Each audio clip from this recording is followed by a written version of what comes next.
The stars stretched endlessly before the observation window of Nexus Prime, the massive space station that served as the heart of galactic civilization. Nathan Price stood alone in the waiting chamber, watching ships of 1,000 designs drift past like mechanical fish in an ocean of darkness. He had spent 3 months traveling to reach this place, and now his hands trembled slightly as he adjusted his formal diplomatic uniform. Claire Simmons entered the room carrying a data pad. She was young for a diplomatic assistant, barely 30 years old, but her sharp mind had earned her the position. Behind her walked Jake Morrison, a security officer whose broad shoulders and watchful eyes gave Nathan some measure of comfort in this alien environment. "The council is ready to receive us," Claire said quietly. Her voice held an edge of nervousness that she tried to hide.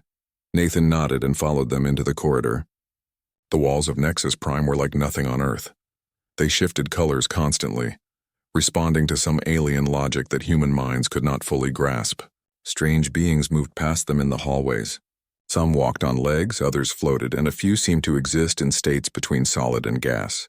Each species represented thousands of years of history and culture that humanity had only just begun to understand.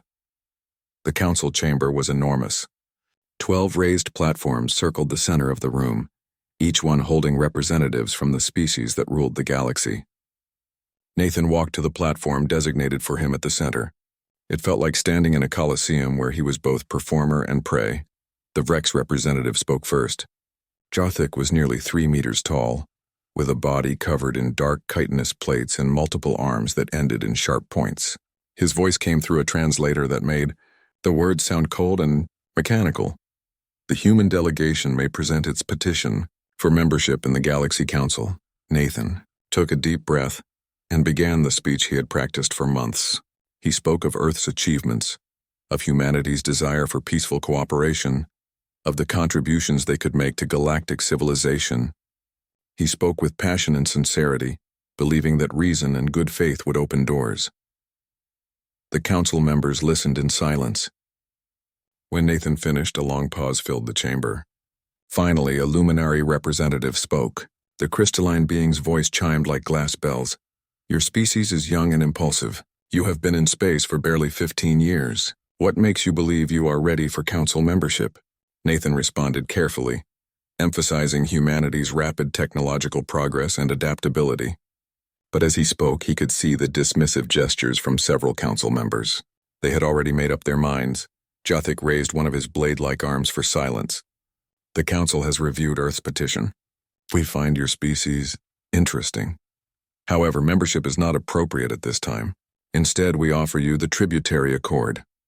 A holographic document appeared before Nathan. As he read through it, his stomach tightened. The accord would make Earth a vassal state of the Council.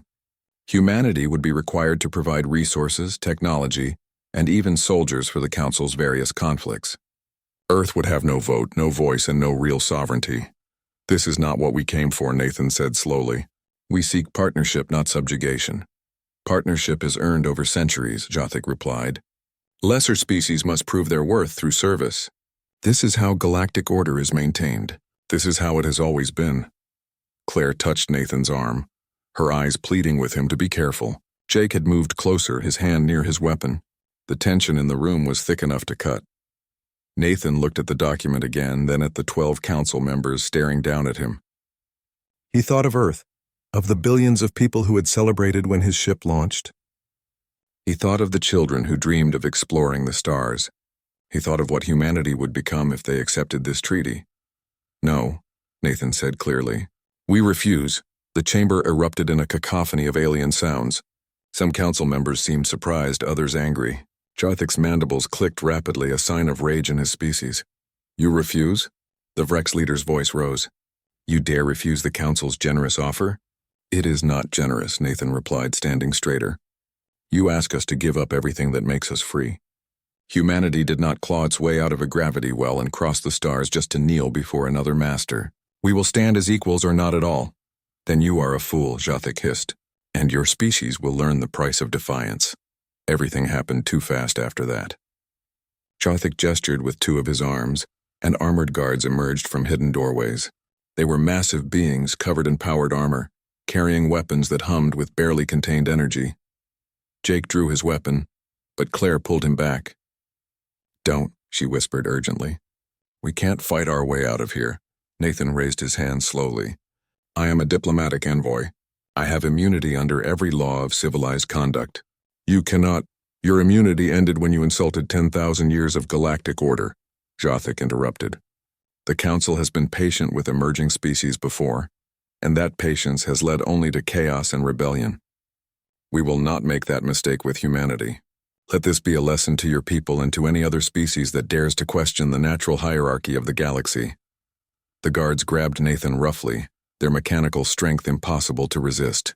Claire screamed and tried to reach him, but more guards blocked her path.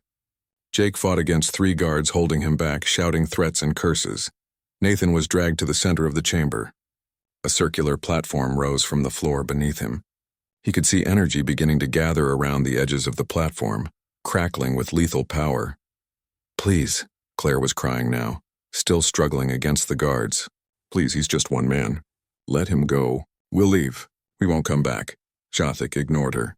He addressed the chamber in a voice that echoed from the walls. "Let it be recorded that the human Nathan Price was executed for defiance of Council authority and refusal to accept the proper order of galactic civilization. Let this serve as warning to all who would challenge the Council's wisdom." Nathan looked up at the alien being staring down at him. He felt fear, yes, but also anger and something like pride. He thought of Earth one last time, green and blue and beautiful, hanging in the darkness of space.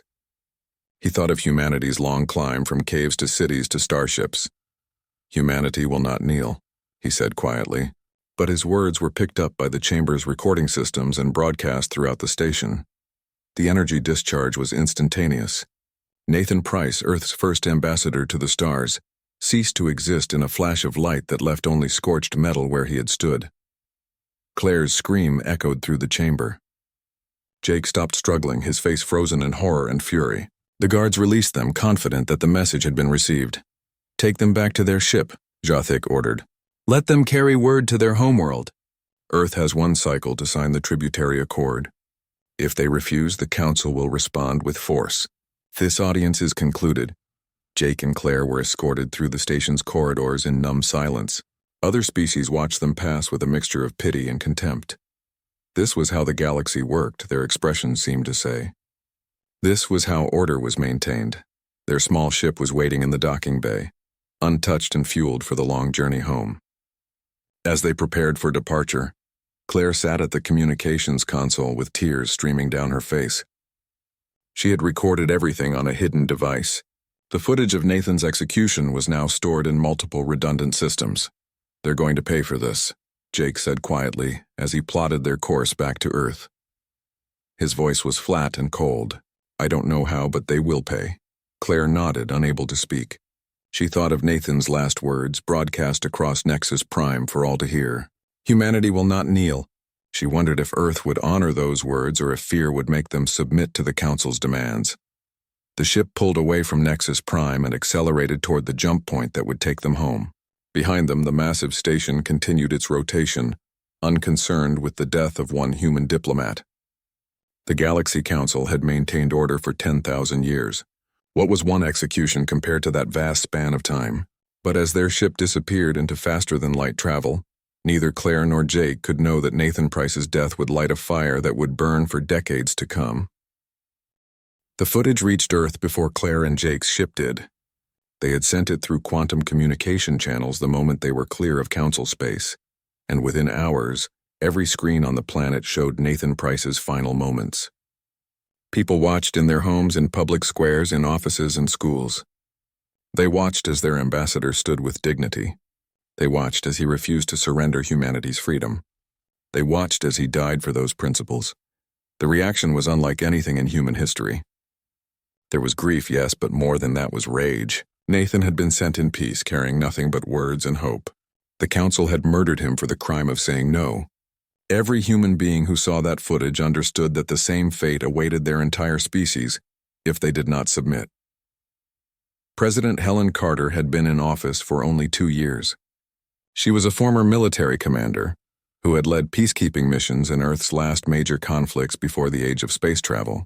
Now she stood before the Earth Federation Council in an emergency session, her face drawn and tired but her voice steady. "We all saw what happened to Nathan Price," she said. "The Galaxy Council has given us a choice.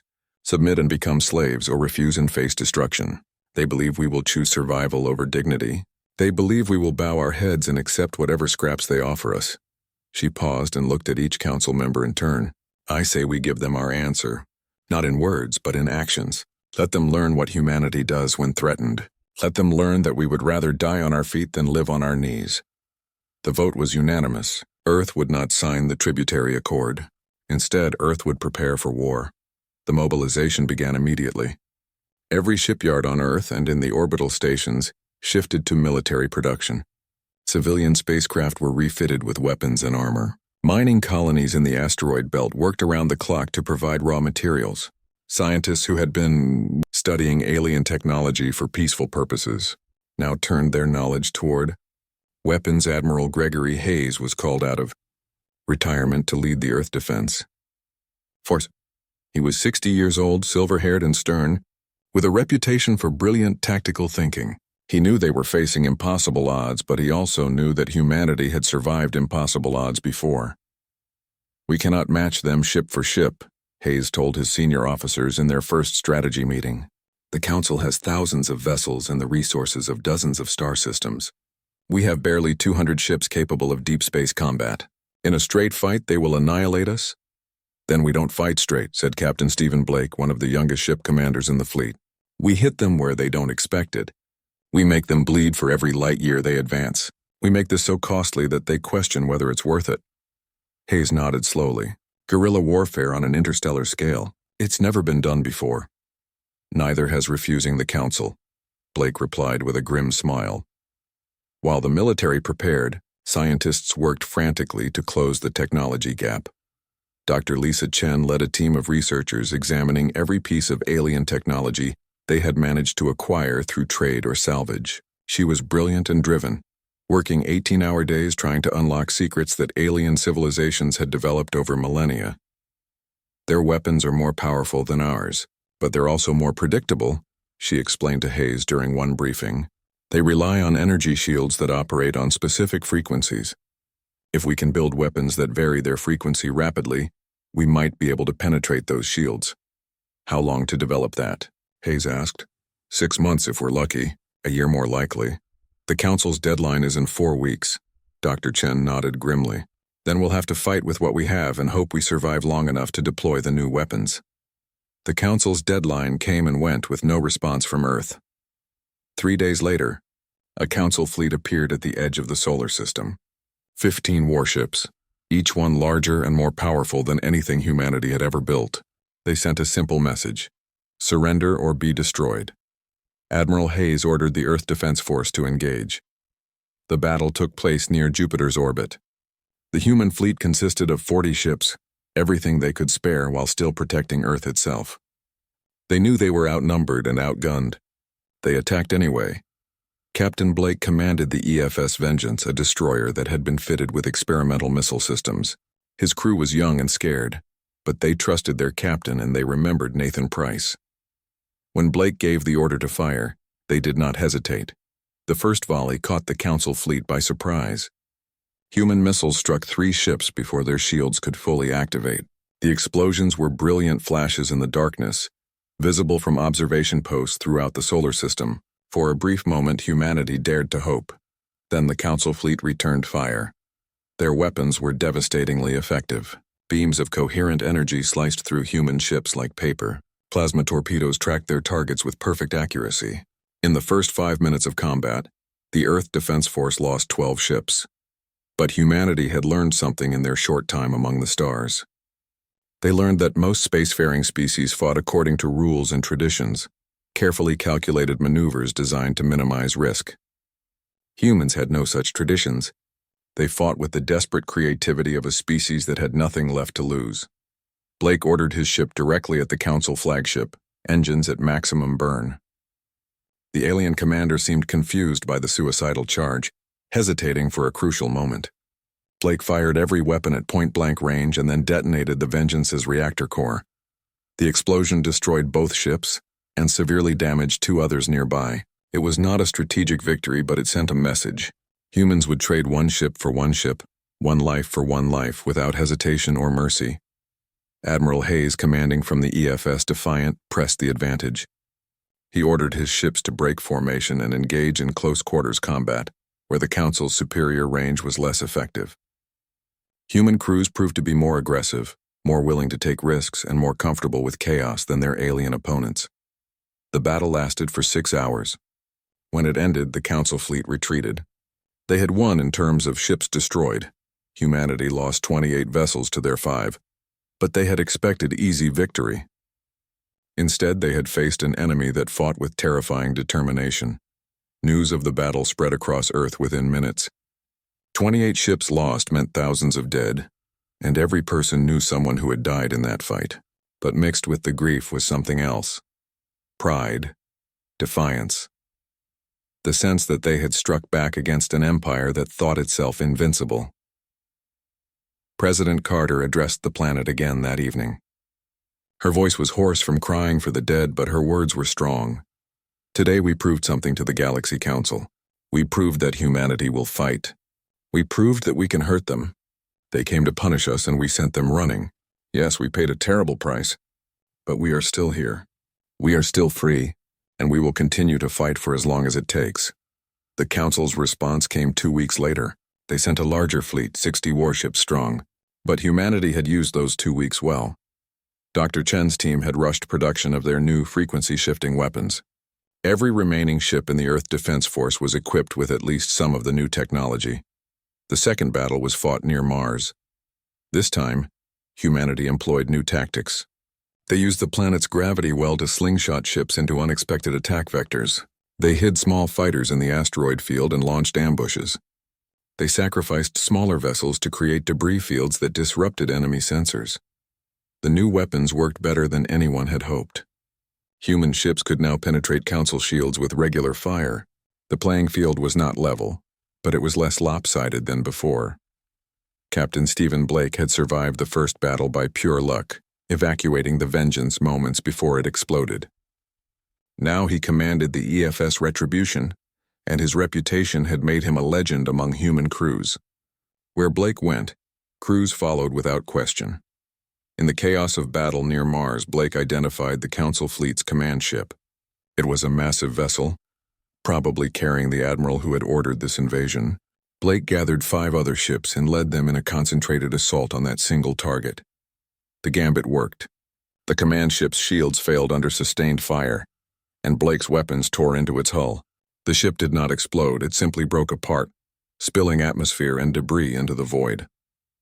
The Council fleet, suddenly without central coordination, began to falter. Admiral Hayes saw the opening and ordered a general advance. The human fleet, outnumbered but filled with desperate courage, drove forward. The Council ships, not prepared for such aggressive tactics, began to retreat in disorder. Humanity won the second battle. Not just survived it, but actually won. They lost 19 ships, but the Council fleet was scattered and broken. More importantly, humans had proven they could defeat a superior enemy through sheer determination and tactical innovation. The victory changed everything. Earth's population, which had been preparing for eventual defeat, suddenly believed that survival was. 5 years had passed since Nathan Price died on Nexus Prime. 5 years of constant warfare that had transformed humanity from peaceful explorers into hardened warriors. Children who had been in elementary school when the war began were now enlisting in the military. The names of battles had replaced the names of scientific discoveries in history classes. Earth had become a fortress world, every aspect of society oriented toward survival. Commander Amy Foster stood on the bridge of her ship, the EFS Shadow, watching her tactical display. She was 32 years old but looked older, her face marked by stress and too many close calls with death. Her crew called themselves the Reaper Squadron, a name that had started as a joke but became something they wore with pride. "Target identified," said her pilot.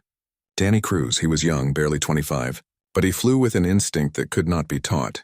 Council Supply Depot, lightly defended. 3 patrol ships. Amy studied the data carefully. The depot was located in a system far from major Council strongholds, probably used to stockpile fuel and ammunition for ships traveling through this region. Destroying it would not change the course of the war, but it would hurt. and hurting the Council was what humanity did best now. "Sophie, what are we looking at for defenses?" Amy asked her engineer. Sophie Grant pulled up technical specifications on her screen. She had learned to read alien systems better than most experts, a skill earned through years of capturing and analyzing Council technology.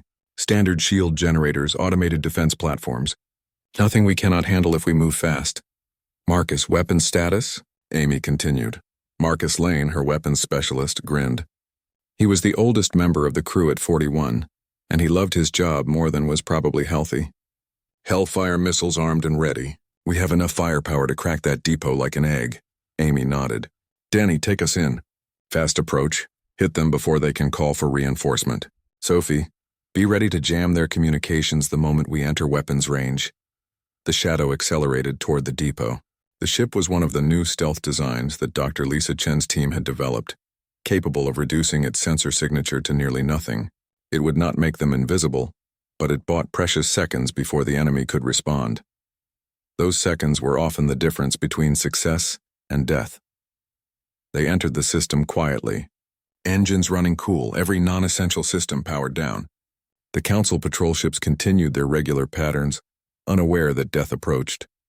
The depot itself was a massive structure, filled with fuel cells and munitions that would burn beautifully when ignited. "Weapons range in 30 seconds, Danny reported calmly.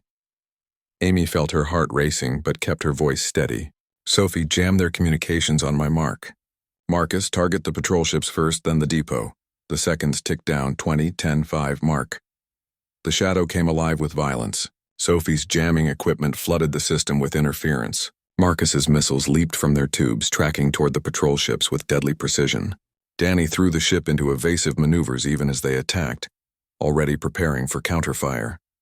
The first patrol ship exploded before it could raise shields. The second managed to activate defenses, but the Hellfire missiles punched through them with overwhelming force. The third ship began to turn toward the Shadow, weapons charging, but a second volley from Marcus reduced it to debris. "Depot next," Amy ordered. "Everything we have." The Shadow unleashed its full arsenal. Missiles slammed into the depot's structure, each one targeted at critical systems, fuel storage, ammunition magazines, power generators. The depot's automated defenses activated too late, firing wildly at the Shadow as Danny wove through the incoming fire with desperate skill. Then the depot's fuel reserves ignited. The explosion was tremendous, a miniature sun blooming in the darkness of space. The shockwave caught the Shadow, throwing the ship sideways hard enough to slam the crew against their restraints. Warning lights flashed across every console. "Damage report." Amy shouted over the alarms. Sophie's fingers flew across her controls. "Hull breach on deck 3 sealed. Engines at 70%. Shields are down but regenerating. We are still flying." "Get us out of here before more Council ships arrive," Amy ordered. Danny did not need to be told twice. The Shadow limped away from the burning wreckage of the depot, pushing damaged engines as hard as they dared. Behind them, the explosion continued to expand, destroying everything in the vicinity. They jumped to faster-than-light travel only when they were absolutely certain they had not been followed. Once in the safety of hyperspace, the crew allowed themselves to breathe. "Another successful mission," Marcus said, breaking the tension. "Council supply lines disrupted, no casualties on our side. Command will be pleased." Amy nodded but felt no joy in the victory. There had been a time early in the war when each successful raid felt like triumph. Now it was just routine, necessary work that had to be done day after day with no end in sight. Across human space, hundreds of crews like the Reaper Squadron conducted similar operations. Small raids, ambushes, sabotage missions. The strategy that Admiral Hayes had outlined 5 years ago had become humanity's way of life. They could not win a fleet engagement against the Council's massive armadas, so they bled the enemy through 1,000 small cuts. The war had evolved in ways no one expected. The Council had learned that sending fleets to Earth itself was too costly. Humanity fought with suicidal intensity when defending their homeworld. Instead, the conflict had spread across dozens of systems, a web of raids and counter-raids that consumed resources from both sides. Captain Ryan Mitchell commanded the largest human warship now in service, the EFS Defiant. It was not the same ship Admiral Hayes had commanded 5 years ago. That vessel had been destroyed in battle 3 years back. But the name lived on, and so did the tradition. The Defiant was always sent to the hardest fights, and it always came back victorious. Mitchell was reviewing reports in his ready room when his executive officer, Lieutenant Kate Morrison, entered with new intelligence. "Sir, we have intercepted Council communications. They are gathering a major fleet at Station Gamma 7. At least 40 warships, possibly more." Mitchell studied the data on his screen. Station Gamma 7 was a Council stronghold in a strategic location. If they were gathering ships there, they were planning something significant. "What is their target?" Mitchell asked. "Unknown, sir, but given the size of the fleet, it is either one of our major colonies or a renewed assault on Earth itself." Mitchell considered for a moment. They could not allow such a fleet to reach full strength. Even if the attack was not aimed at Earth, losing a major colony would be devastating to humanity's war effort. "Prepare the fleet for departure. We are going to hit them before they are ready." Kate looked surprised. "Sir, we will be outnumbered. Even with our full battle group, we would face terrible odds." "We always face terrible odds, Lieutenant. That is what we do." 3 days later, the human fleet emerged from hyperspace near Station Gamma 7. They had 12 ships against the Council's 43. The enemy was caught partially unprepared, some ships still docking and refueling, but they still held overwhelming numerical superiority. Mitchell's plan was simple and insane in equal measure. The human ships split into 4 groups, each one targeting a different section of the enemy fleet. They would create chaos and confusion, preventing the Council ships from forming proper battle formations. The Defiant led the main assault group directly at the station itself. Council ships scrambled to intercept, firing everything they had at the approaching human vessels. Mitchell's shields flared with impacts, warning systems screaming, but he pressed forward. "All weapons, target the station's docking clamps," Mitchell ordered. "Trap their ships while they are still connected." The Defiant's cannons roared, new weapons designed specifically to penetrate hardened structures. The station shuddered under the assault. Several docking clamps exploded, and 3 Council ships that had been preparing to launch were suddenly trapped. Around the battlefield, the other human groups executed their own attacks. They moved too fast for the Council's careful tactical doctrine, appearing in unexpected positions, firing and then jumping away before the enemy could respond effectively.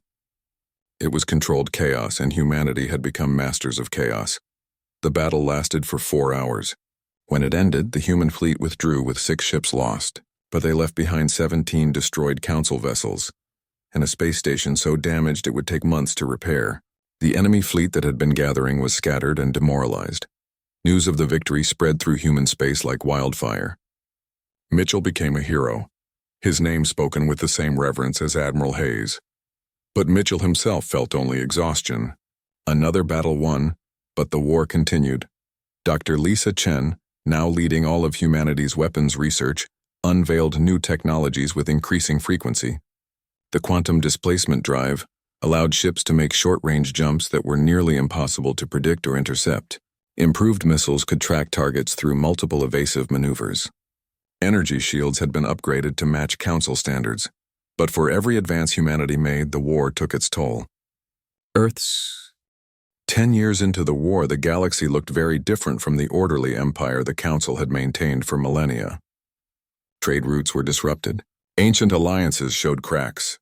Several Council species faced internal unrest as their populations questioned the cost of fighting an enemy that refused to surrender.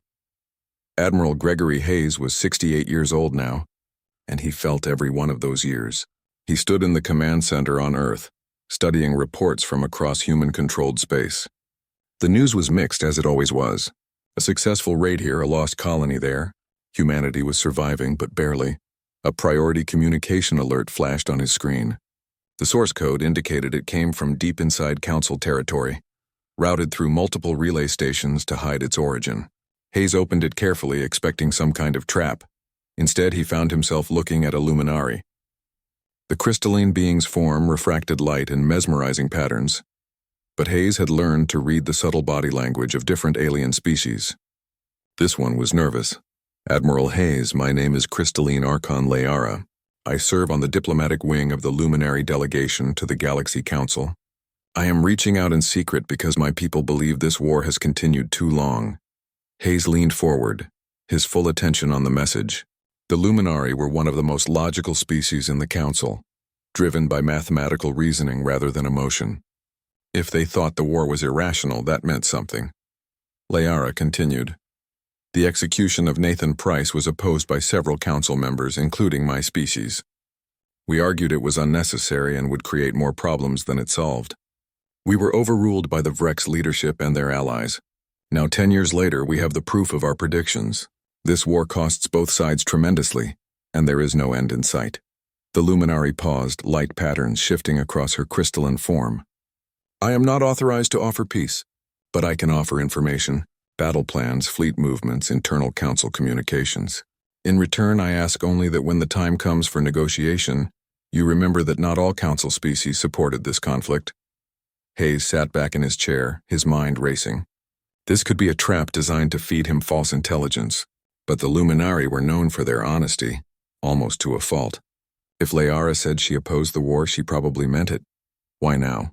Hayes asked, speaking to the recording even though he knew Layara could not hear him. Why reach out after 10 years?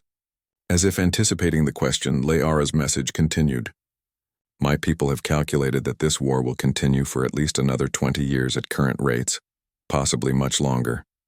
The economic damage to council space will take centuries to repair. Meanwhile, 3 of our member species face civil unrest that could lead to their governments collapsing. The mathematics are clear. Continuing this war is illogical. But the Vrex leadership refuses to admit their mistake. They see ending the war as weakness. The message ended with a data package containing fleet positions and scheduled movements for the next month. Hayes immediately sent it to his intelligence division for analysis. If it was real, this information could save hundreds of human lives. 3 days later, his analysts confirmed the data was accurate. Commander Amy Foster used the intelligence to ambush a council supply convoy, destroying it without losing a single ship. The information was genuine. Hayes authorized opening a secure communication channel with Layara. Over the following months, they exchanged messages carefully, building trust slowly. The Luminari provided intelligence, and Hayes ensured that Luminari targets were avoided in human raids whenever possible.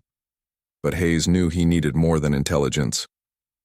He needed a way to truly hurt the Council, to make them understand that peace was the only logical option. And for that, he needed a target that would shake the galaxy. He called a meeting with his most trusted officers. Captain Ryan Mitchell, Commander Amy Foster, and several others gathered in the secure conference room. Hayes laid out his plan, and the room fell silent.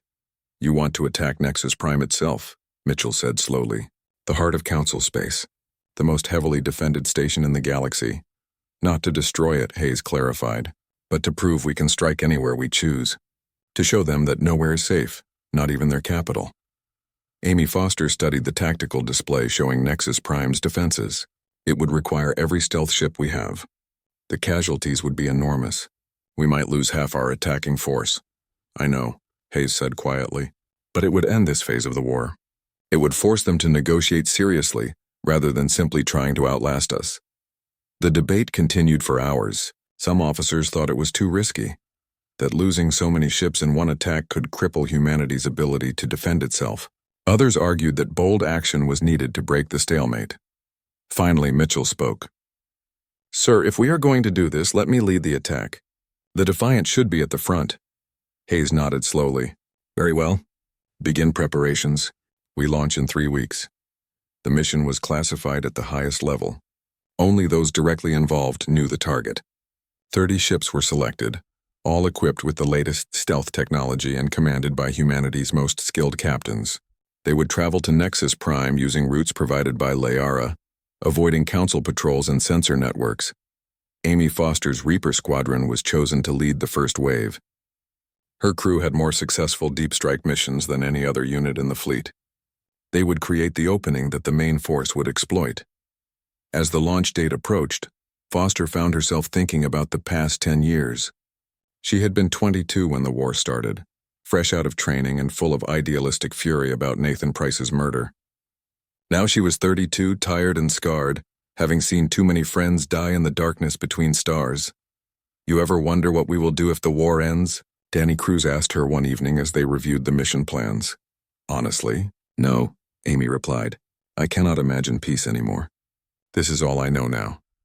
The assault fleet departed from 3 different locations, converging on Nexus Prime from multiple vectors. The journey took 8 days, traveling through hyperspace and then coasting through normal space on minimal power to avoid detection.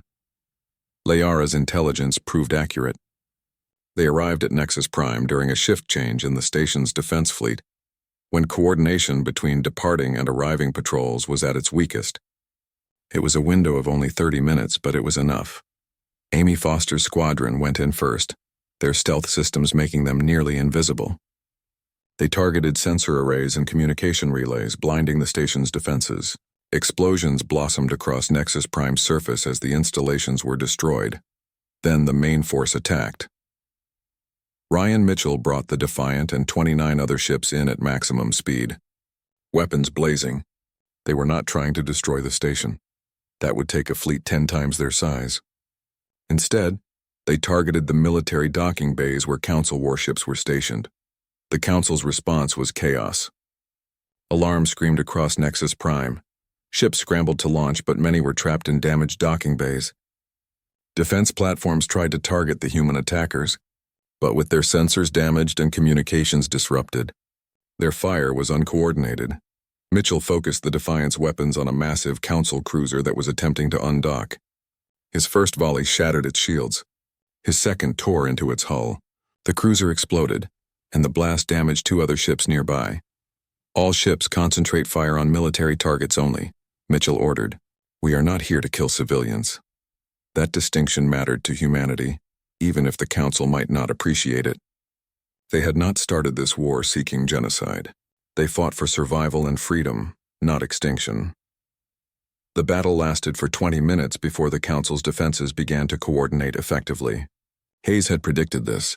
After 20 minutes, the human fleet was to withdraw regardless of how the battle was going. All ships fall back, Mitchell ordered. We have made our point. The human fleet disengaged and jumped to hyperspace, using random vectors that would make them impossible to track. Behind them, Nexus Prime burned, not destroyed but damaged in ways both physical and psychological. The Galaxy Council's capital had been struck, proving that humanity could reach anywhere. The cost had been high. 14 ships were lost in the attack, including 2 of Amy Foster's squadron. More than 3,000 human lives ended in those 20 minutes. But the strategic impact was enormous. Within days, the Council convened an emergency session. The footage of human ships attacking Nexus Prime itself, broadcast across the galaxy, shattered the image of Council invincibility. 3 member species, the Luminary, the Aquatic Deeps, and the Winged Aerials, voted to cease hostilities with humanity immediately. They did not openly ally with Earth, but their withdrawal from the war effort was significant. The Council's unified front had cracked. On Earth, President Helen Carter received a communication from a new Vrex leader. The old leadership, including Jothic, who had ordered Nathan Price's death, had been overthrown in a coup. The new Vrex matriarch, Shivara, offered what 10 years of war had not produced: genuine negotiations. Admiral Hayes, reviewing the latest reports, allowed himself a moment of 15 years had passed since the day Nathan Price was executed on Nexus Prime. An entire generation of humans had grown up knowing war as the natural state of existence. Peace was something their parents spoke of like a distant memory, a fairy tale from before the galaxy showed its true face. Admiral Gregory Hayes was 73 years old now. His hair had gone completely white, and his body protested every morning when he rose from bed. But his mind remained sharp and his determination had not wavered. He stood at the observation window of a neutral station, watching ships from a dozen species drift past like cautious fish avoiding a predator. He was here to meet the new Vrex matriarch, Shivara, who had reached out through Luminary intermediaries to discuss peace. The word felt strange after so many years of conflict. Hayes was not even certain he believed in it anymore. The door opened and Shivara entered with her delegation. She was smaller than Jothic had been, but her dark chitin gleamed with authority. Her mandibles moved in the gesture that Hayes had learned meant respectful greeting. "Admiral Hayes, thank you for agreeing to this meeting," she said through her translator. The device made her voice sound less harsh than natural Vrex speech, almost gentle. "I came because my people are tired of dying," Hayes replied bluntly. "If you have something real to offer, I will listen. If this is another demand for surrender, I can be back on my ship in 5 minutes." Shivara's mandibles clicked in what might have been amusement or irritation. Direct speech. I appreciate that. Let me be equally direct. The war that my predecessor started was a mistake. It has cost the Council more than we ever imagined. 4 species have withdrawn from the Council entirely. 2 more are in civil war. The galactic order that existed for 10,000 years is collapsing because we could not accept that one species refused to submit. Nathan Price said no. Hayes said quietly, "That is all." He simply said no. "And your predecessor murdered him for it." "I know. I have watched the footage many times since taking power. What happened that day was wrong by any measure of justice or wisdom. I cannot undo it. But I can offer you what should have been offered from the beginning, genuine peace with Earth as an independent and equal power." Hayes studied her carefully. He had learned to read alien body language over the years of war, and Shivara seemed sincere. But sincerity did not erase 15 years of death and destruction. "What are your terms?" he asked. "No tribute, no subjugation. Earth maintains complete sovereignty over its territory. We establish formal diplomatic relations as equals. The Council formally apologizes for Nathan Price's execution and recognizes it as a crime against galactic law. It was everything humanity had fought for. Everything Nathan had died refusing to compromise. But Hayes felt no triumph, only exhaustion. "I will present your offer to our government," Hayes said. "But you should understand something. Humanity is not the same species that sent Nathan Price to you 15 years ago. We have been transformed by this war. An entire generation knows nothing but conflict. Our economy, our culture, our very identity is built around fighting you. Peace will be difficult for us." Shivara's mandibles moved in acknowledgement. "War has changed the Council as well. We learned that some species cannot be broken, only destroyed, and destroying humanity would cost more than any victory is worth. Perhaps that is a lesson we needed to learn." The meeting ended with agreements to meet again and begin formal negotiations. As Hayes returned to his ship, he felt the weight of decisions still to come. The war could end, but would humanity accept that ending? On Earth, President Helen Carter convened an emergency session of the Federation Council. She was in her 3rd term now, having been re-elected twice during the war years. The conflict had aged her dramatically, turning her hair gray and carving deep lines in her face. But she remained the steady hand that had guided humanity through its darkest years. "The Council offers peace," she told the assembled representatives. "Full sovereignty, formal apology, equal status. Everything we fought for, but I will not accept it without consulting our people. This decision belongs to all of humanity." The debate that followed split the human government in ways that 15 years of united war effort had not. Some argued that peace should be accepted immediately. The casualties, the economic strain, the toll on human society, all of it could end. Others argued that accepting peace now would betray everyone who had died fighting. Captain Ryan Mitchell, now an admiral commanding the entire battle fleet, represented the latter group. He had spent 15 years fighting the Council, and the war had become his purpose. At 45 years old, he could not imagine a life without combat.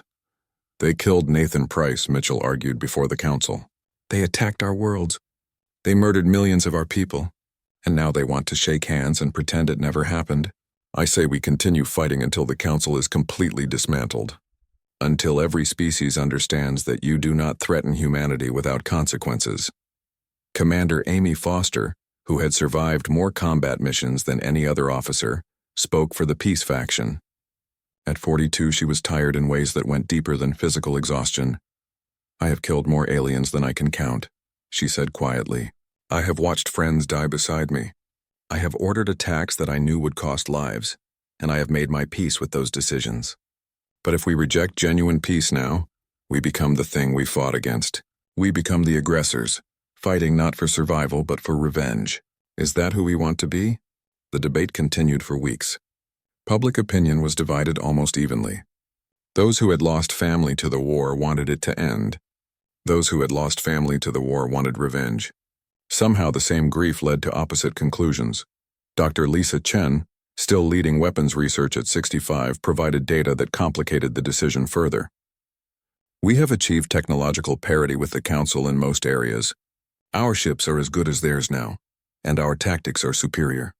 If the war continues, we might actually win in another 10 or 20 years. But the cost would be millions more lives on both sides." Lieutenant Chris Palmer, now a captain commanding his own ship at 23, represented the generation born into war. He had never known peace, and he found the concept almost frightening. "What do we do if the war ends?" he asked his commanding officer, Admiral Mitchell. "I trained my entire adult life to fight. My education, my career, my whole identity is built around being a warrior. What happens to soldiers when there are no more battles?" It was a question thousands of young officers were asking. The answer was uncertain. President Carter made several public addresses, trying to guide humanity toward a decision. "We fought because we refused to be slaves," she reminded them. "We fought for freedom and dignity. Now we have an opportunity to achieve those goals without more death. Yes, we could keep fighting. We could hurt them worse, make them pay for every life they took. But is revenge worth more lives? Is pride worth continued suffering?" The vote came before the Federation Council after 6 weeks of debate. It was close. 58% in favor of accepting peace negotiations, 42% opposed. Carter declared that humanity would pursue peace, but would maintain full military readiness during the negotiation process. Admiral Hayes returned to the neutral station to continue talks with HFY. Over months of careful diplomacy, they worked out the details of a peace treaty. The Council would formally dissolve its ancient structure and reform as a confederation of equal partners. No species would hold authority over another. Trade and cooperation would replace tribute and domination, but even as the treaty took shape, tensions remained. Some Council species refused to accept the new order and broke away entirely, creating splinter factions. Some human colonies, particularly those on the frontier that had borne the worst of the fighting, declared they would not recognize any peace with the Council. Commander Amy Foster visited one of these colonies, trying to convince them to accept the treaty. The colonists met her with anger and grief. "My daughter died when the Council bombed our city," an elderly man told her, tears streaming down his face. "She was 6 years old. And now you want me to make peace with her murderers?" Amy had no good answer for him. She understood his pain because she carried similar scars. "I cannot make the hurt go away," she said finally. "But I can stop more daughters from dying." That has to mean something. The peace treaty was signed 18 months after HFY's first contact with Admiral Hayes. It was not a celebration, but a solemn acknowledgement that both sides had bled enough. The ceremony took place on the rebuilt Nexus Prime, deliberately chosen to symbolize transformation. President Carter and Admiral Hayes represented humanity. HFY and representatives from the remaining Council species stood across from them. Between them was a memorial to all who had died in the conflict, human and alien alike. Nathan Price's name was carved at the top of the human memorial, the first casualty of a war that had lasted far too long. "We remember Nathan Price," Carter said in her speech. "We remember that he died rather than accept slavery. Everything we fought for came from his refusal to kneel. Now we achieve his dream. Humanity standing as equals among the stars. The price was terrible, but his sacrifice meant something. The treaty was signed, but no one pretended the war was truly over. Small conflicts continued,